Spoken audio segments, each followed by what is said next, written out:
Hey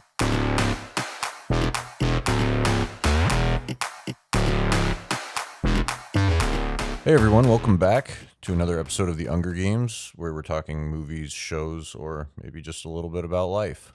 My name's Drew Unger, I'm your host, and I'm kind of going solo for some of these episodes, so thanks for bearing with me until I get a few guests on here. I have guests planned, friends, and working on other guests, but I appreciate the love and support to start out. It means a lot to me. And, I want to talk about a lost event that I feel like has been dying since COVID times, and that's the live Q&A. I think the live Q&A is one of the most exciting and interesting things in moviegoing, and I absolutely love it. I love going to a theater and watching a movie, and whether it's a movie that I'm interested in seeing or a movie that I have no prior knowledge about, and hearing from cast or crew or director or writer or somebody that worked on the film and getting a little more like in-depth perspective of what happened, how things came together, how scenes were pieced together, how the script came together, how the cast grew together as they were filming in the movie. Unfortunately, we don't get a lot of these anymore. It's like a lost event, a lost art to the art, if you will. And I used to have a theater near me. I live in West Los Angeles area, and there was a theater called the Landmark, and it was amazing. Magic Johnson was always there with his wife, and there were like a lot of, I would call it an older crowd because of the area near Westwood and Chevio Hills off of Pico. I think it was off of Pico.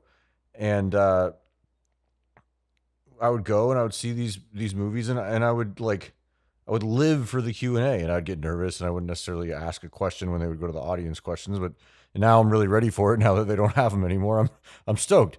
So I look for these, and I went to one late last year for the Wagner Moura film, The Secret Agent, which was awesome, and they had the director and Wagner Moura there doing a Q&A, and they didn't really have audience question time because they had to run to another Q&A, but it gave like a lot of great immediate in-depth perspective of what the film was about. Like the film was about true events, and it made me really understand to a whole different level what I just watched. So I love those, absolutely love those. If you can go to a Q&A of a new movie, an old movie, any Q&A, highly recommend it. I think it's like one of the lost pleasures of watching film in a theater. It's absolutely a to die for experience, especially if it's a movie that you're really interested in seeing, or a cast that you're really into, or maybe it's one of your favorite movies and they're getting the cast back together for a reunion Q&A or whatever it may be. Look at some of these events. I know LA and New York are probably the mainstays for these types of events, but I do think they're well worth it and an experience that is worth having if you're a movie fan. So I keep an eye out. I'm an AMC no shame plug. Shameless plug. I'm an AMC movie pass holder, and so I see a shit ton of movies. And when I look for movie tickets, I have priorities. Like, well, are there movies out that I want to see? That's my first priority. And like my next level priority is if I see anything listed that has an in-person Q&A. Now, you have to be careful. They do a lot of these, especially since COVID, they do a lot of these like previously recorded or taped Q&As. I think those are fucking awful.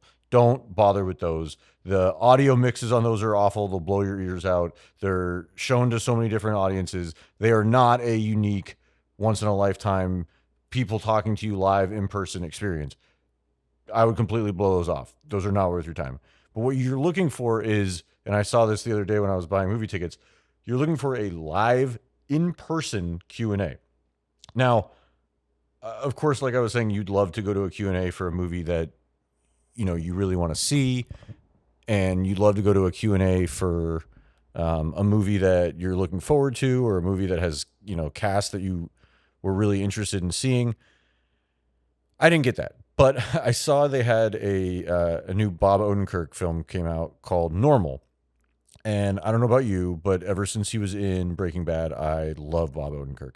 I think he is an outstanding actor. He has such range. He can do the dark comedy. He can do the gangster mobster. He can do the police officer. And, ever since the movies Nobody and Nobody 2 came out, now he's just like 60 plus year old John Wick. I mean, the guy can do anything. He's got such range, and he's very funny. And I think therefore everything I just described makes him a really likable dude on screen, which I love. And I'm sure he loves it too because he's getting a lot of work. But so Bob Odenkirk came out with a new movie called Normal, and I also highly recommend the experience of seeing movies without knowing too much about them. I read a few reviews, so I kind of knew that this was in the vein of Nobody, which means it was going to be an action or maybe action comedy, a little darker. And I didn't really know what to expect. I didn't really read like a full in-depth synopsis. I got a ticket with my movie pass. I decided I wanted to go. I did it. It was awesome. Now let me talk to you about another thing that I'm loving in film these days. Is I call it like the nice tight 90-minute movie. I am getting sick and tired of 2.5 hour movies. If you are going to make a 2.5 hour movie, please make sure it's one battle after another or something that is worth the 2.5 hours of my time and screen time and the production time and all of that. If not, keep the movie tight, like an hour and a half to 2 hours tops. I'm getting sick and tired of like all of these movies. And it's a running joke in conversations with friends around the city that every movie now feels like it's a 2.5 hour movie, because they are. And it's disturbing. And I don't want to see every movie at 2.5 hours unless it's like one battle after another caliber, which was an outstanding movie.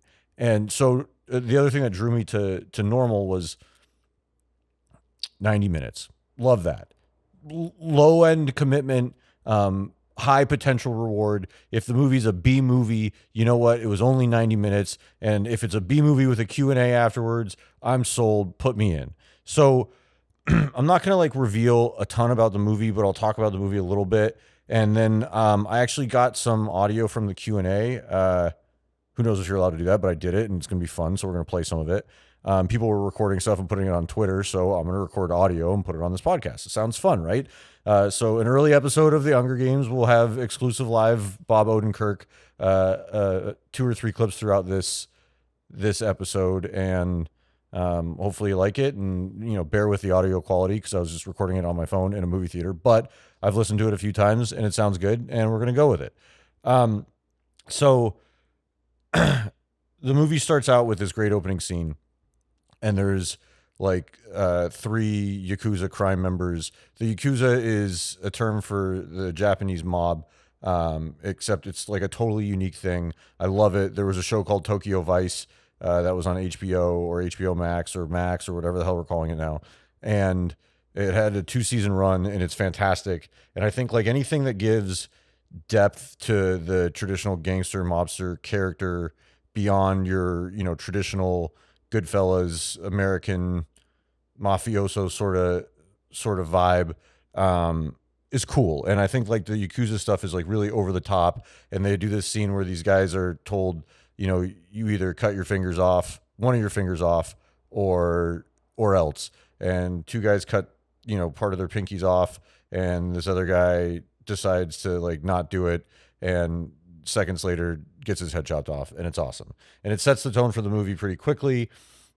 And another thing that sets the tone for the movie pretty quickly is the good writing. Bob Odenkirk plays this temporary sheriff named Ulysses in a town called Normal. I believe it was Normal, Minnesota, but just normal, middle of nowhere. Snow, low population in the low thousands, where clearly things are too normal, right? Something's up right away, but you're kind of paying attention to this character and his backstory and his seemingly tragic relationship with his wife or ex-wife, or and they use a like really good writing, especially for the genre, really good writing with voiceover and narration to keep the character building literally before shit hits the fan. And so they said it like, all right, well, this is normal, right? You think it's normal. There's nothing to see here. Normal, normal, normal. And then, it gets into this whole wild ride, but it doesn't take too long because, again, the 90-minute movie format, love it. It just like, it's there for me. It does what it needs to do. And so the movie becomes like a little like multi-genre film where there's like layers upon layers, and that makes it really fun. I read after I watched it that some people and the writers intended it to be a little like Hitchcockian and have like some weird dark mystery thriller tones to it. I didn't feel a ton of that, to be honest with you, but I'm not like your perfect Hitchcockian student, if you will. So maybe I'm just missing it. Um, but it goes from drama to mystery to crime to action to dark comedy to thriller back to action comedy. Like it does a ton of shit and in a very little time, and I think that makes it a lot of fun. Now the writer is this guy named Derek Kolstad, who was also at the Q&A, who I found to be like spectacular to listen to. Very soft-spoken dude, writer, but had a lot to share and a lot of wisdom. And he actually wrote the first three John Wick movies, which, whether you like action movies or not, the John Wick movies are now a mainstay in like franchise cinema. And they've already got a spin-off called Ballerina, and they did a mini series called The Continental on Peacock, and I think all of it's pretty solid for the genre. Now it's a genre piece sort of thing. Kolstad also did Nobody with Bob Odenkirk, which is another fun little action comedy, but mostly dark action. And Kolstad had a really good bit in the Q&A, which I'm not going to play any of his sound because he was a lot quieter, like really a soft-spoken guy, even on a microphone. But he did talk about like animals and how people tend to care about animals more than humans, and animals love humans in a unique way. And, Bob spoke a little bit more on that, and I want to play this clip from Bob talking about the importance of having a dog in the film. I mean, I love the dog in this. I love that the bank robber couple have a dog. They're such hapless bank robbers. They shouldn't be robbing banks. They're like really sympathetic people who've made just the worst choice ever. And the dog that they love, and I love that line in the vault. Did you find food for Olive? It's such something that I would do. Like I would remember that she was looking for dog food, and I would hope that she found that, and then I would see her and ask that. Even amidst all that, he'd be like, "Oh, hey, did you get?" It's just so great, and then it makes the other guy, Keith, played by Brendan. What the fuck is going on? But dogs and animals, they let the character show a side of themselves. Obviously most people are sympathetic and show a softer side of themselves around animals. They just do, and even bad people can do that. Now, people who don't are truly bad.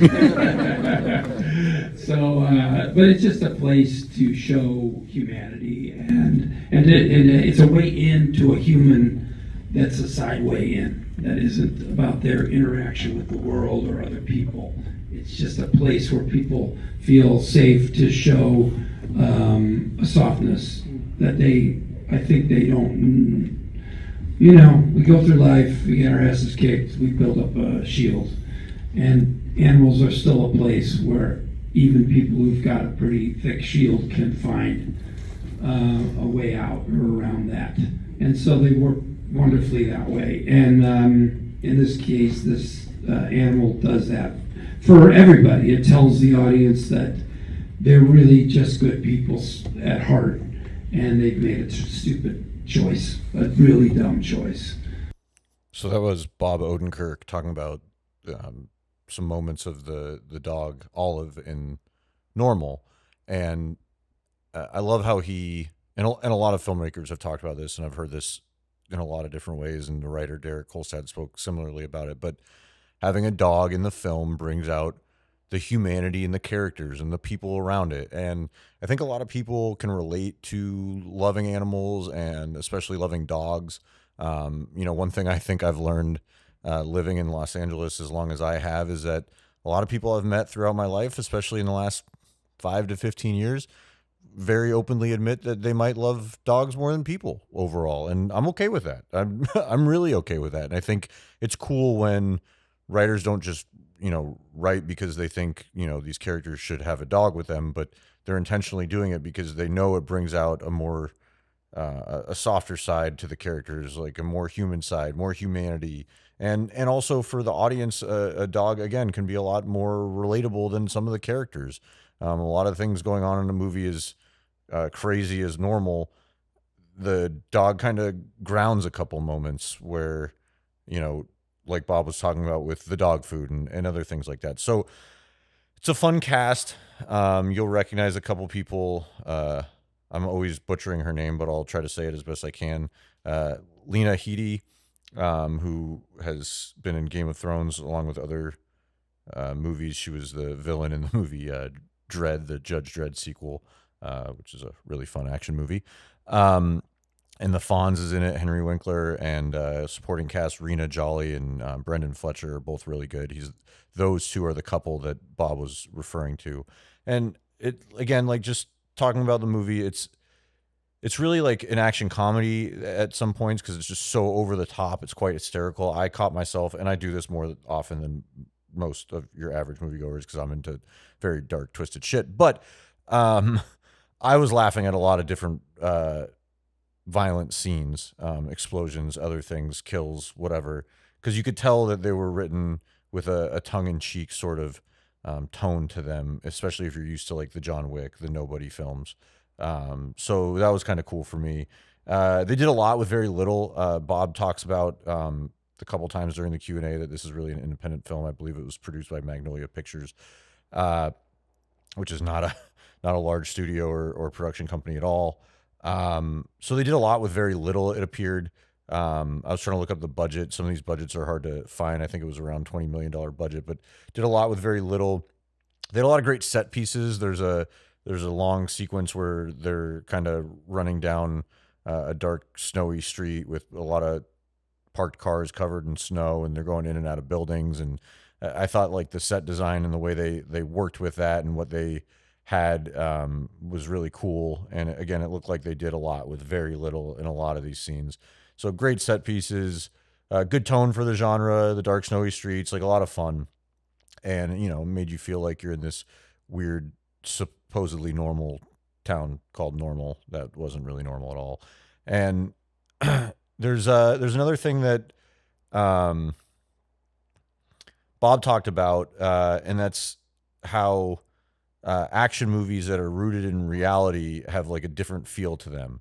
And he actually talks about a franchise that's kind of near and dear to my heart, the James Bond franchise.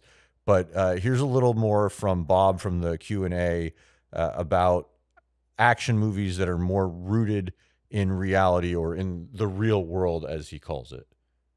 One thing I would relate to you about all the Nobody films, the two Nobody films, and this film is, as best they can, they try to start in the real world with extremely grounded, conversational, and believable moments, and then thanks to the gifts that Derek has of imagination and filmmaking understanding, they launch into a mythic realm. They by the end of the film, you are living in a magical world where crazy shit happens, and that would never, no one would survive it, and that's fun. It's fun to go there because you can only go there here. You can't go there in the real world. So, but I like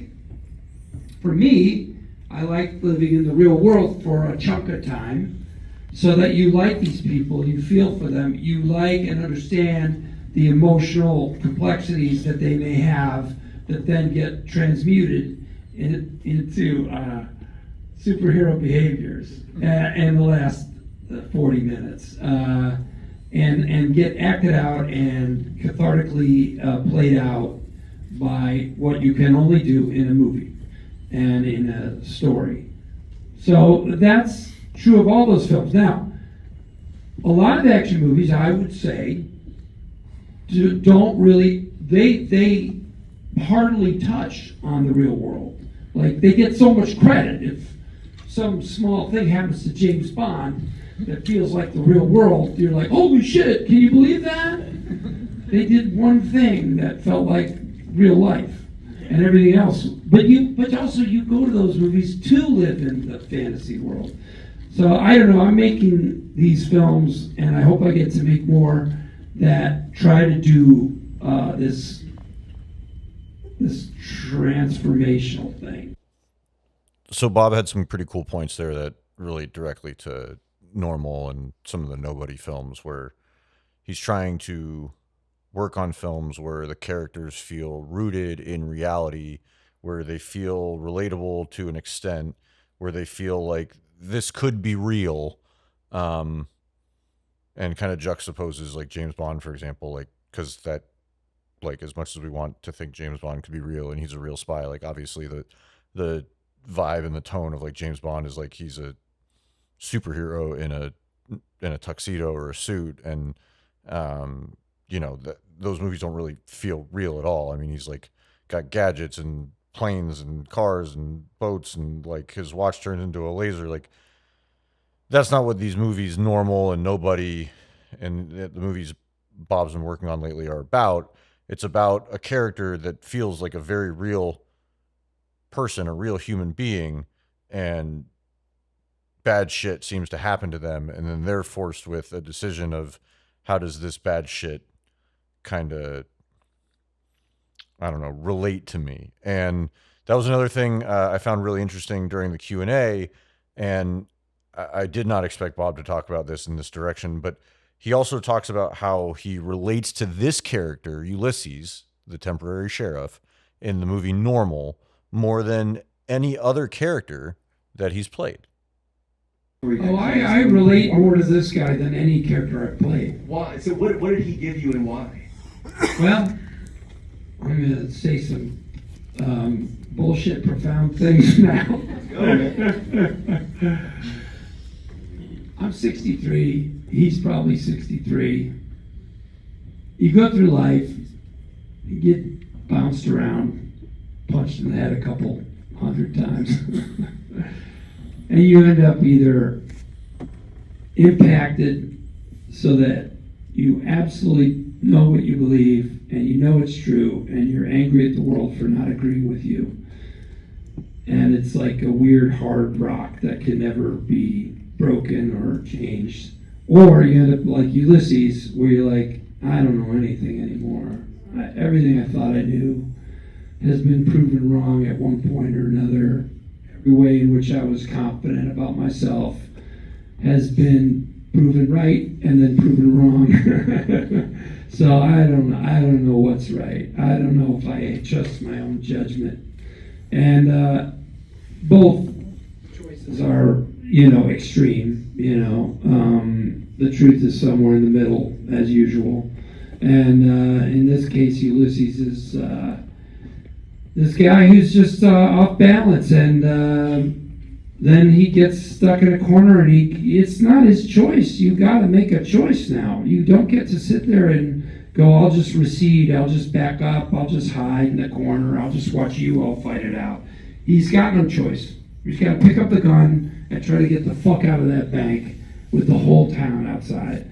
And it's a little statement about you can't live in that space forever of just being unsure of yourself. I think it's worse.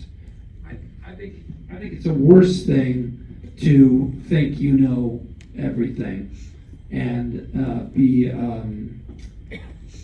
rock solid sure of yourself because of your age and your experience. I think it's worse to be that, but this is hard too. That's all my psychology about this guy, and I love doing it, and I love playing it, and I hope I didn't waste your time talking about it. No, That was the last clip I'm going to play from the Q&A, but I thought that was probably the most entertaining and interesting one. Not only does Bob Odenkirk find this to be his most relatable character, shocking he doesn't relate as much to Saul, but the two options you're faced with in life if you live long enough really hit home with me. It really related to me, and I'm not 63 like Bob is, and I'm not an actor like Bob is, and I'm not famous like Bob is, but I can relate to this because, he said you're faced with two things. Either life punches you and, you get really stubborn and basically you think you know everything and you fight back, or you realize maybe you don't know everything. Like, you realize that, um, maybe you need to learn more. Maybe you need to grow. Maybe you need to decide what's right for you in your own way. And so this character Ulysses, Bob kind of over explains this a little bit because, again, this is a movie that's very not rooted in reality after a certain point of the movie. It is a very over the top action, somewhat dark comedy thriller movie with some crazy kills and ridiculous violence.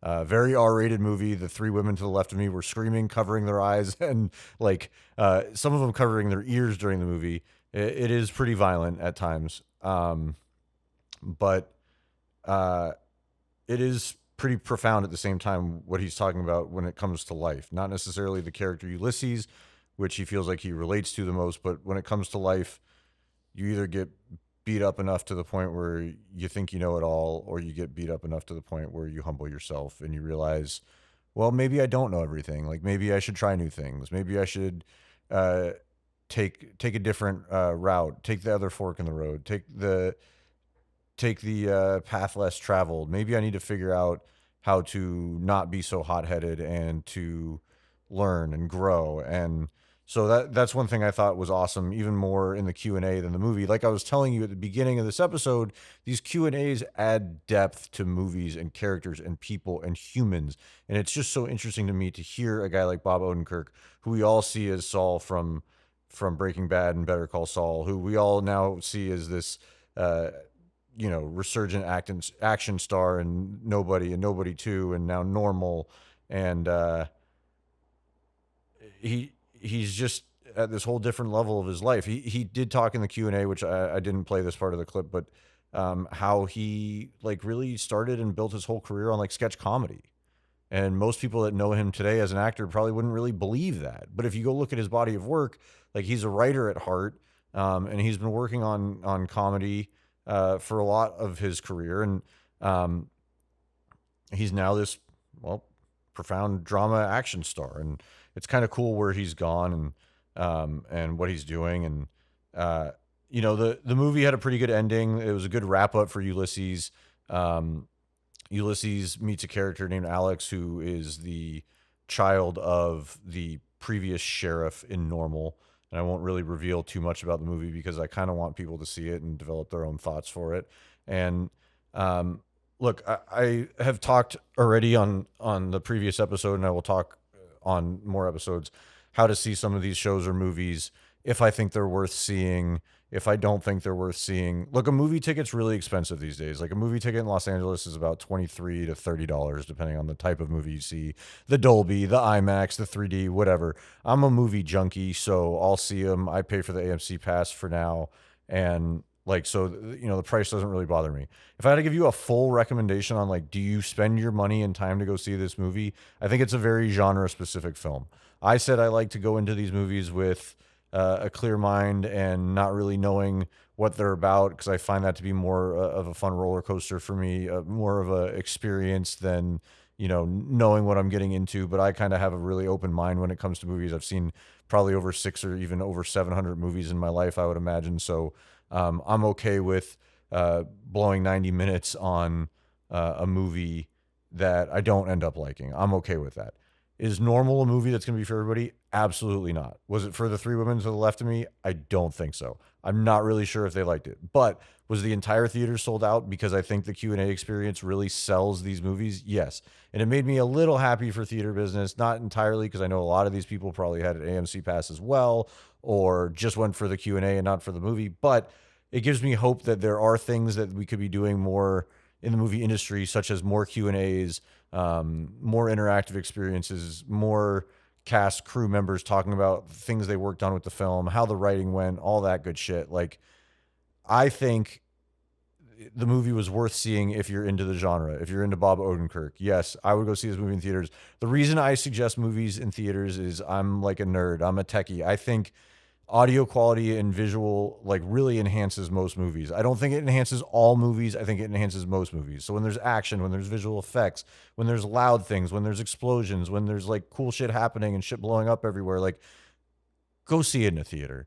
Now, if you're not into the genre, if you're not into like an action comedy, if you're not into something dark, a thriller, an R-rated, an Odenkirk, No, then don't watch the movie, of course. Like, if you're not into it, don't watch it. If you're into this type of stuff, absolutely go watch it. And I would recommend you watch it in the next like 1 to 2 weeks, because I'm guarantee you this is going to be in and out of theaters, faster than I could drive through the line at In-N-Out Burger. So, like, go see it. But that being said, if you don't happen to see this in theaters and this movie does make it on streaming sooner than later, which I'm sure it will because we're living in that world, I don't know, rent it. Give it a shot. Like, what's the worst that can happen? It's a 90-minute investment. If you don't like it, you don't like it. I've given you a little snapshot of what it's about. You've got way more of a preview now than the limited marketing. Bob even spoke about how he was upset at how limited the marketing was because it's such an independent film. Well, part of the reason I want to do an episode on this is because I want to help film. And I think, my 2 cents, hopefully, whether you're into this type of movie or not, either put you over the edge or gave you an open mind to the experience. I hope some of the clips that I played from the Q&A give you a little perspective on who Bob is and what Bob and Derek did putting this movie together from a script and writing standpoint. Is this movie going to win any awards? Absolutely not. Is this movie going to be on anybody's like top movies list? Absolutely not.